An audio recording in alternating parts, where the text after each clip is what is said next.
नमस्कार शेतकरी मित्रांनो, बघा आता ज्या शेतकऱ्यांना 2022 ते 24 पर्यंत रब्बी आणि खरीपाचा पीक विमा आलेला नाही, भेटलेला नाही, अशा शेतकऱ्यांना काय आहे एक आनंदाची बाब म्हणजे त्यांच्या खात्यावर काय होणार आहे, पीक विमा जमा होणार आहे. काही शेतकऱ्यांच्या खात्यावर जमा व्हायला लागलेला आहे आणि हळूहळू सर्वच शेतकऱ्यांनी, ज्या शेतकऱ्यांनी पीक विमा भरलेला आहे अशा शेतकऱ्यांच्या खात्यावर काय होणार आहे, रब्बी आणि खरीपाचा दोन्हीचाही पीक विमा काय होणार आहे, जमा होणार आहे.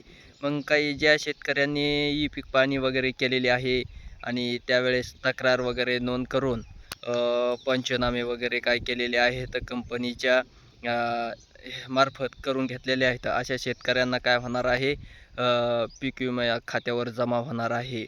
मग आता ई पीक पाणीची ही अट लावली होती, मग तुमची खरीप असेल, रब्बी असेल, दोन्ही पिकाला, आणि मग त्या पिकाचे काय करायचे आहे, ई पीक पाणी केलेली आहे अशा शेतकऱ्यांना, ज्यांनी पीक विमा भरला आहे पण ई पीक पाणी केली नाही त्यांनाही सुद्धा काय होणार आहे, येणार आहे. ज्यांनी पीक विमा भरून पंचनामे वगैरे करून घेतलेले नसतील, तक्रार नोंदवलेली नसेल, अशा सर्वच शेतकऱ्यांना काय होणार आहे, हा पीक विमा पिकाचा काय होणार आहे, तुमचा खरीप आणि रब्बीचा काही ना काही काय होणार आहे, त्या शेतकऱ्याच्या, ज्या शेतकऱ्यांनी पीक विमा स्वतःच्या पिकाचा काढला असेल अशा शेतकऱ्यांच्या खात्यावर जमा होण्यास सुरुवात झालेली आहे.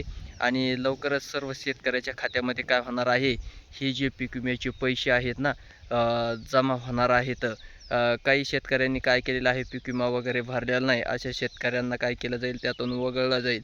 आणि ज्या शेतकऱ्यांनी पूर्ण आपल्या पिकाचा पीक विमा काढला असेल आणि तुम्ही सगळं त्याचं काही पीक पाणी वगैरे केले असेल अशा शेतकऱ्यांना काय त्याचा नियमानुसार काय होणार आहे, त्यांच्या खात्यामध्ये सर्व पिकाचा पीक विमा जमा होईल. त्यानंतर रब्बीचा जो आहे तो रब्बीचाही बरेच दिवस झालेला आहे, काय झालेला आहे, थकलेला आहे पीक विमा. आणि मग रब्बीचाही पीक विमा शेतकऱ्याच्या खात्यावर काय होणार आहे, जमा होणार आहे. जे शेतकऱ्यांनी पीक विमा भरला असेल, तुमचा ज्वारी असेल, गहू असेल, हरभरा असेल, ह्या सर्व पिकाचं काय केलेलं आहे, तुम्ही पीक विमा भरला असेल 2022 ते 24 मधला, त्या शेतकऱ्यांच्या खात्यावर काय होणार आहे, लवकरच हे पैसे टाकले जातील, जमा केले जातील. काही शेतकऱ्याच्या खात्यावर थोडेसे पडायला लागलेले सुरुवात झालेली आहे आणि लवकरच सर्व शेतकऱ्याच्या खात्यावर काय होणार आहे, तर हळूहळू हे पैसे DBT थ्रू त्यांच्या खात्यावर जमा होतील. इथून पाठीमागं ज्या पद्धतीने पीक विम्याचे पैसे जमा झाले होते त्याच पद्धतीने काय होणार आहे, तर ह्याही वेळेस पीक विम्याचे पैसे खात्यावर काय होणार आहे, तर जमा होणार आहेत.